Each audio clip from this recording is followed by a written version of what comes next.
nubwo bamwe bagera ku butegetsi bakirengagiza aho bavuye, ariko nyamara hari abaperezida bagera ku butegetsi bagatangira guhangana nabo batavuga rumwe, ndetse bikaza no kurangira babafunze.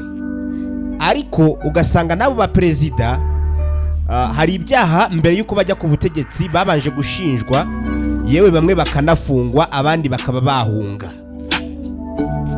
Munyemerere kuri K47 News uyu munsi tugaruke ku rutonde rw'abaperezida 10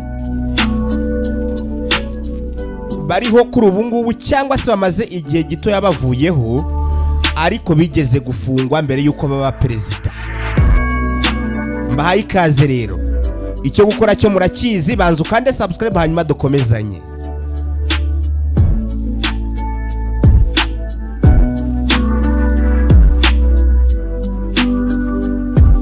Mu gihe abayobozi benshi ba Afurika bashize cyangwa se bavuye ku butegetsi, ariko hari n'abandi bakiriho kuri ubu ngubu. Hari bamwe mu ba perezida babayeho barimo nka Nelson Mandela wo muri Afurika y'Epfo. Uyu nguyu akaba yaranafunzwe n'igihe kinini pe, bakaba baraziraga ibikorwa bigiye bitandukanye birimo ibya politiki.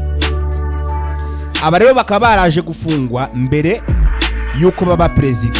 Biragoye gukora urutonde rw'abaperezida 10 bo muri Afurika bariho kuri ubu ngubu bagerageje gufungwa mbere y'uko batangira imirimo yabo nk'abaperezida. Muri uyu mwaka wa 2025 hari abaperezida bakiriho, ariko hari n'abamaze kuvaho nubwo wenda hashize igihe gitoya. Umubare ushobora kuba uri munsi y'imyaka 10, kandi amakuru dukesha ibihugu hafi ya byose bya Afurika 54 hari icyo ari kutwereka. Reka twinjire kuri uru rutonde rw'abaperezida ba Afurika bafunzwe mbere y'uko baba ba perezida cyangwa se bicara muri presidence. Ku mwanya wa mbere turasanga uwitwa Emerson Mnangagwa. Kuri ubu ni perezida wa Zimbabwe, yamaze imyaka irenga 10 ari imfungwa ya politiki mu gihe cyo guharanira ubwigenge kuva mu myaka y'1960 kugeza hagati ya za 70. Undi utarasigaye inyuma ni uwitwa Jacob Zuma. Nubwo atakiri perezida, manda ikaba yararangiye mu mwaka wa 2018.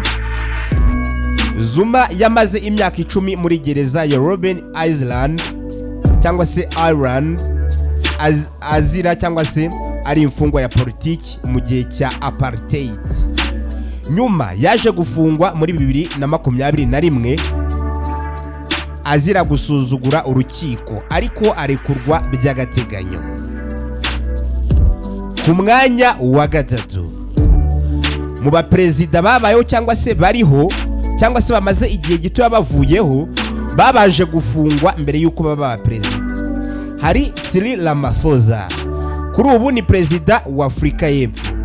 Nawe yafunzwe inshuro nyinshi mu gihe cya apartheid azira ibikorwa bye byo kurwanya ivanguramoko, nubwo atigeze akatirwa igifungo kirekire nka Mandela cyangwa Zuma.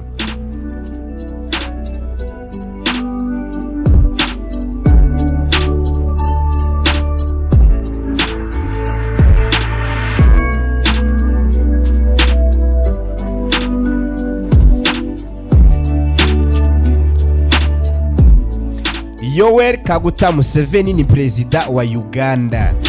Museveni yagize uruhare mu bikorwa by'inyeshyamba byibasiye ubutegetsi bwa Idi Amin na Milton Obote, kandi amara igihe yihisha kandi mu buhungiro mu bihugu bigiye bitandukanye. Bikaba byari bifite ibyago byinshi byo gufungwa cyangwa gupfa. Mbere yo gufata ubutegetsi mu 1986, Museveni nawe yabaga hirya no hino mu bihugu yihishahisha atinya ko yafungwa cyangwa se akicwa. Nuvuga ngo urutonde rwo ni rurerure.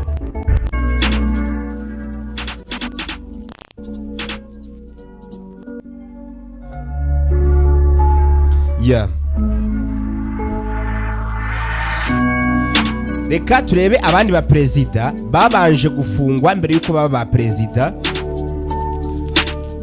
Harimo uwitwa Jomo Kenyatta. Mbibutse turi kuvuga abaperezida bo muri Afurika.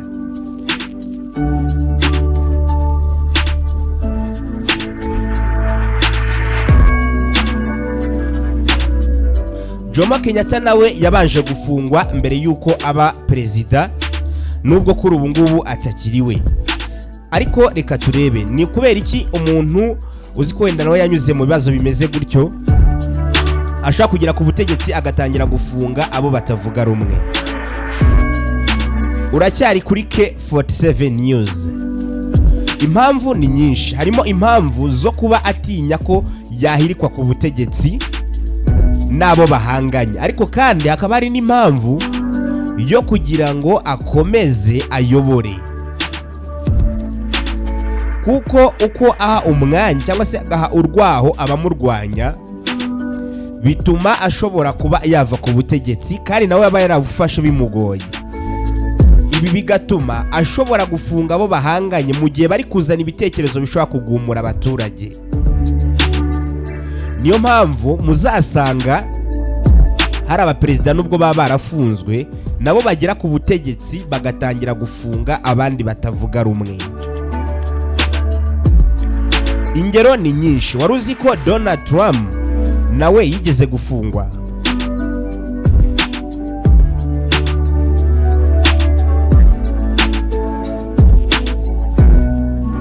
Icyo gukora urakizi, ni kuri K47 News. Reka mbashimire, mbifurize byiza.